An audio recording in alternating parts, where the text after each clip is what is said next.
Good morning, everybody. Hope your week is starting well.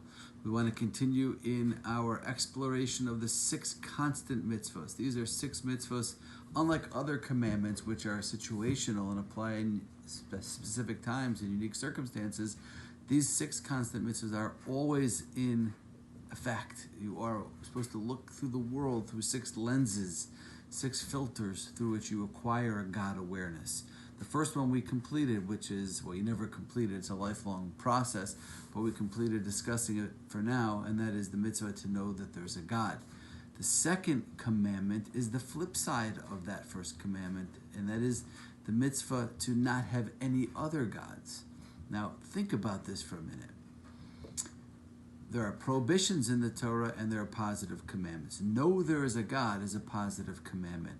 Don't have any other gods is a prohibition.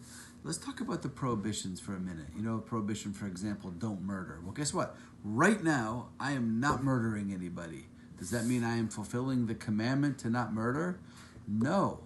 When do I fulfill the commandment to not murder? When somebody cuts me off and then swears at me and I want to kill that person and I don't. That's when I fulfill the prohibition of not murdering.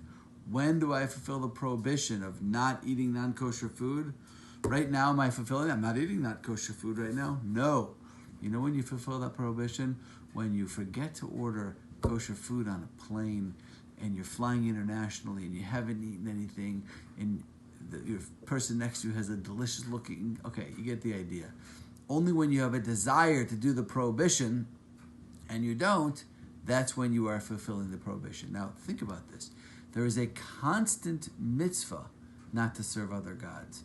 That means that, but it's a prohibition. So in order for me to fulfill that commandment, it has to be that I'm constantly tempted to serve other gods. Now, I don't know about you, but I really am not all that interested in putting up a little idol in my desk and bowing down to it or doing anything that, looks like idol worship. It's not a drive that I have. And yet we're told that it's a constant mitzvah and a prohibition, which means if it's a constant prohibition, it means I'm always tempted to violate that prohibition. Clearly, what we need to do is expand our definition and our understanding of what it means not to serve other gods. And that's what we're going to focus on this week. What is this commandment? Have no other gods. It can't just mean don't bow down to idols, because then it wouldn't be a constant mitzvah, because I don't have a constant desire to do that, and I don't think anyone here does. So what does that commandment mean? We're going to work on that over the next few days.